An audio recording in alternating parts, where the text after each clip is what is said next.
My name is Francisco Carranza, and my report is over the deception of the welfare system here in the U.S. First off, what is the welfare or welfare system? The welfare is the assistance given by the state and federal governments to help families that do not make enough money income or not able to work or they need assistance that they cannot provide on their own. What is the annual cost to the government for people that use the welfare system? Well, that varies from year to year.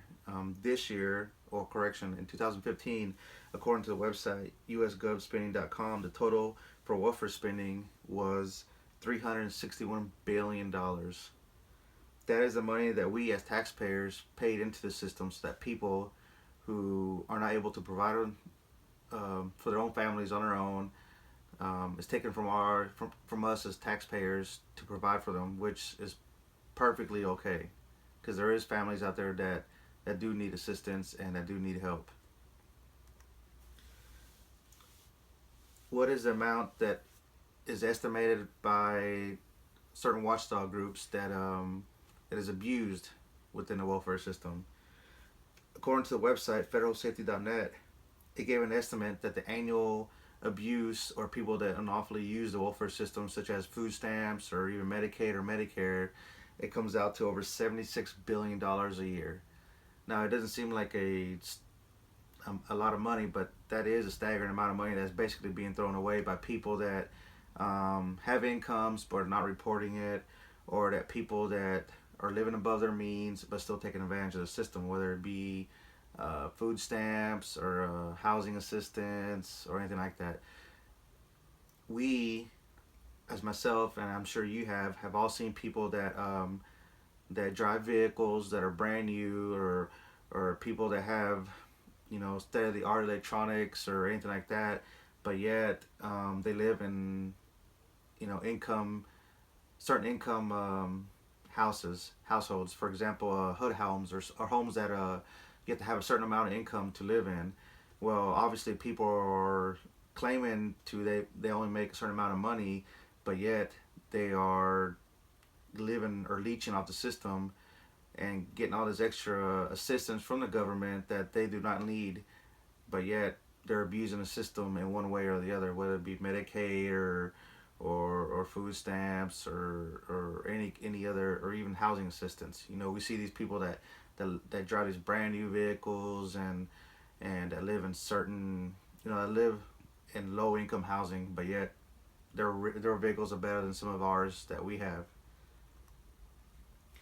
What can be done to regulate welfare? Well, certain states have done several things. Florida, for example, has done to where they want to drug test people that are on welfare, and some advocates believe that it's against their human rights, or it's social prejudice, or it's like some sort of racial profiling that we're gonna drug test certain people. But the way they see it in the eyes of the Florida people, it's that the Florida people is paying for all these assistance, for all this aid. Well, the least they could do is to provide some form of verification that people are adhering to the rules and adhering to the system, that they're not taking advantage of the system, because a lot of these people, not a lot, but a certain amount of people, a good certain amount of people are just collecting the welfare and going out buying drugs or doing other illegal activities with that money and whatnot. In country or states like Florida and even Texas, even once had proposed an idea about doing that, but people were against it. Um, States, they can implement something to where they'll have to give a certain timeline for people to find a certain career, to find a career within a certain time period. That way, it gives people, hey, I got 1 year to find a job, or my social benefits or my welfare is going to stop. That gives them an incentive to get out and be more proactive, start looking for more jobs to stimulate the economy once they get a job. Maybe it'll set up to where others can see them, that they've been looking for jobs. Hey, you know what? This guy can do it, or this girl can do it. I can too. I'm not going to sit here and take advantage of the system You know, because if they just sit there and just say, hey, we're going to give you, they just get a random check or however the system works, they're not even going to worry about anything that's going on. They're just going to keep doing things that, living the way they live and have no initiative to go, you know, to go out to take responsibility for what they're doing. States can also educate people by providing education to help them to go out and prepare themselves to look for jobs. They can discuss them what the pros of being on welfare are and what the cons of being on welfare. Um, States can also put in place stricter penalties for people that are fined that are actually found violating these rules.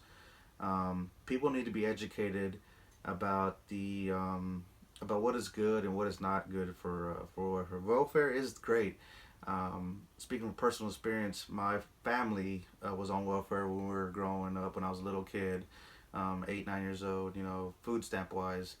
But once you know, both my parents started getting better incomes, you know, they got off the system. But I still know people that that take advantage of the system, and I'm sure everyone else has seen somebody take advantage of the system. Is it wrong? Yes, it's wrong because we as taxpayers are paying for it in the end. The conclusion: welfare is there for people who are in hardship times to use, but there are those who are abusing this and others resources provided by the government that is putting a strain on our economy. Um, I'm not saying that I'm against welfare. By all means, I'm not against welfare. I know there's people out there that need it. Like I said a second ago, I personally, well, my family went through it. I know there's people out there that need it, but what I am saying is that the government needs to put get a tighter grasp on how to control on how welfare is distributed, how to regulate how much is distributed. Because if $76 billion are being wasted, or correction, or used by people that are just fraudulently using it, how much is it going to be next year? The money is going to keep going up and up and up. They go from 76 billion this year to maybe 100 billion in a couple years. That money that's being thrown away could be used for people that actually need health care, or even for building infrastructure for schools or anything like that. It could be used for millions of other reasons. So that is my report on, correction, my speech on welfare. I hope that you got an idea of what it's like, the pros and cons of it. I hope you can relate in one way or the other as to why it's good and why it's bad, and maybe we could find a better way to help regulate the use of welfare.